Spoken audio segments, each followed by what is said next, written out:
Saya mau menjelaskan sesuatu kepada semeton. Di dalam tubuh manusia ada jiwa. Di dalam jiwa ada Tuhan.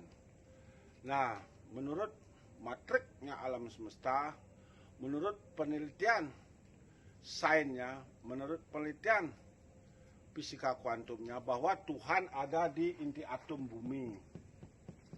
Ini dah diselidiki melewat fisika kuantum pada akhir abad 21.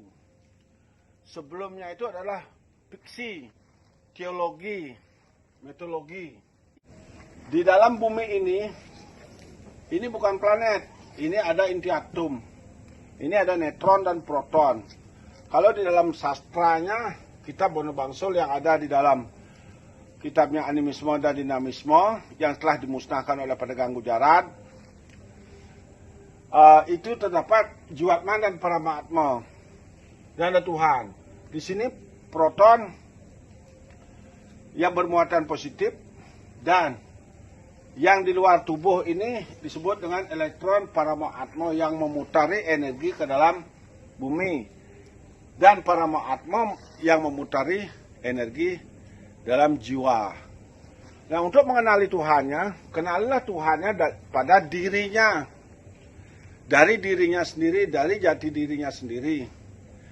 Oke, saya bukan mesebang jelmo sakti, kata anak Bali yang menonton live saya hari ini.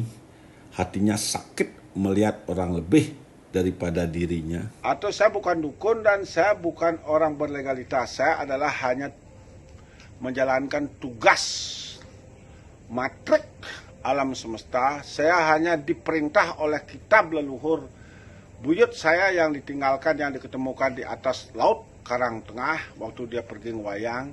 Setelah saya sucikan tahun 2009. Di sanalah matrik alam semestanya keluar, memerintahkan saya membangun 11 tingkatan Atman. Inilah tingkatan roh, yaitu manusia ciptaan Tuhan, Brahman, Atman, Akyam. Atman yang dalam tubuh ini karena manusia memiliki dosa kutukan kelahirannya, asu asubha karma, sabda temira.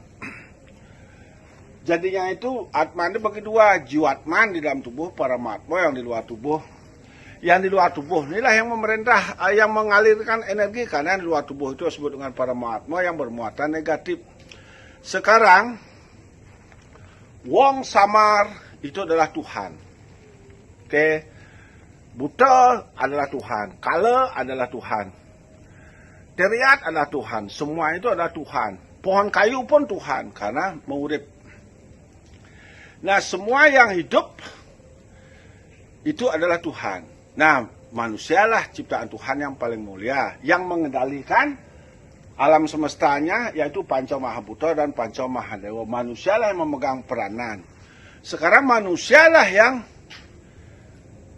membuat Tuhannya itu jadi buta. Kalau manusianya suka marah, suka nyinyir, mapi hebat, mapi gini, Tuhannya kan bisa jadi buta. Kalau dia manusia maunya menang sendiri, ya dia ke buta. Kalau dia ngalegai aja kerjanya, maunya bahagia aja, dikatnya kesamara, dialah yang memfrekuensikan Tuhannya menjadi buta kalau sama dengan makannya dengan tak, dengan undang, buta kalau sama dengan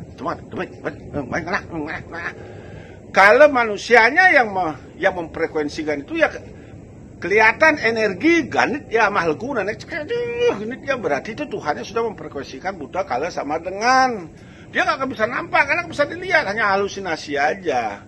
Kecuali kita bermeditasi diam begini, ada orang datang, energi gitu, energi set, berbau dia, berbau.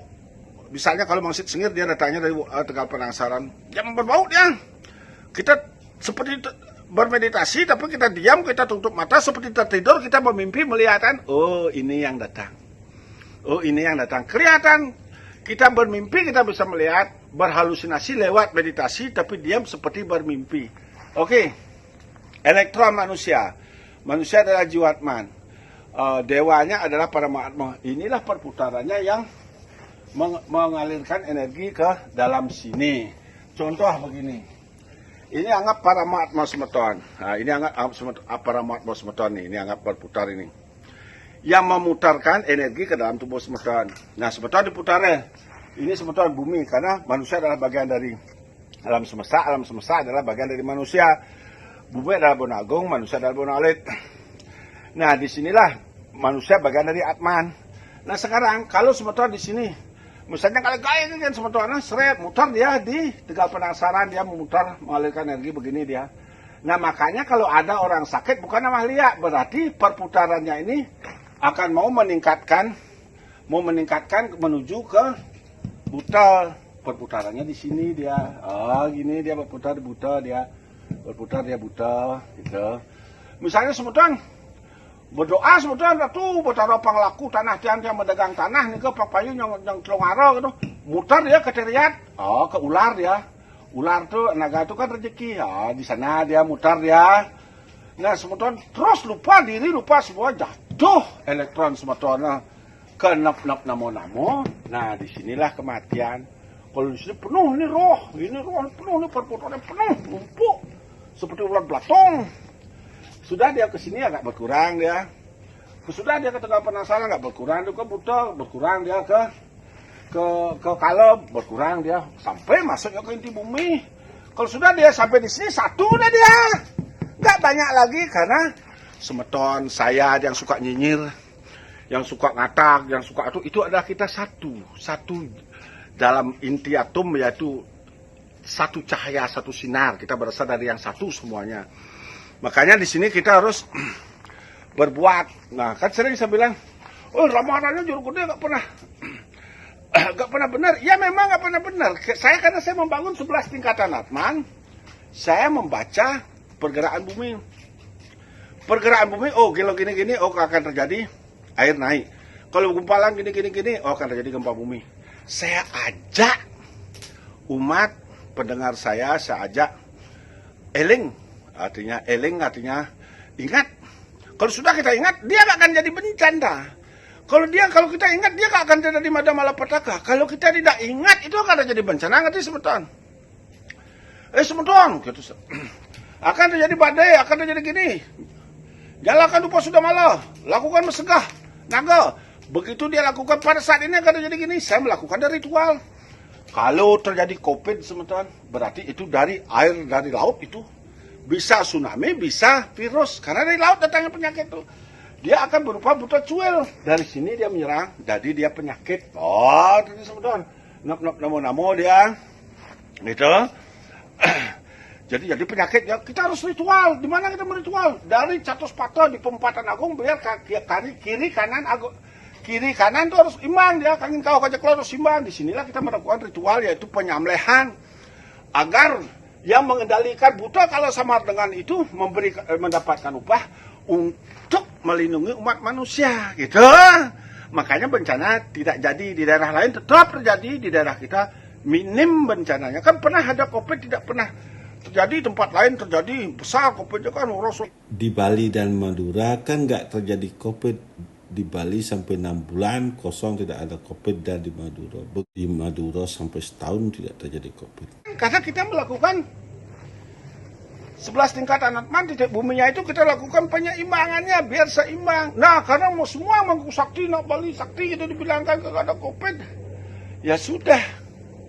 Kita tinggalkan, datang lagi COVID, kenalah COVID. Nah, waktu saya viral dulu itu kan bilang ada ribuan. Sekarang saya membangun 11 tingkatan Atman.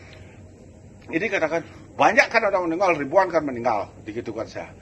Lakukan penyeimbangannya. Saya kira tsunami, ternyata terlihat, di anunya ternyata ada yang namanya lempengan Australia-Bali bergerak. Langsung kita lakukan pekalan penyu. Biar tidak terjadi besar bencananya. Kita lakukan pekalan penyu, lakukan ritual 11 ini 11 pura ini ada. 11 pura ini kita lakukan upacara semuanya, lakukan ritualnya, carum minimum berumunan. Kita lakukan semua agar tidak terjadi. Oke, di daerah kita aman, di daerah lain terjadi. Makanya kalau bisa membaca ramalan saya, lihat tempat lain juga, baca medsos, baca koran, pasti di luar pasti ada bencananya.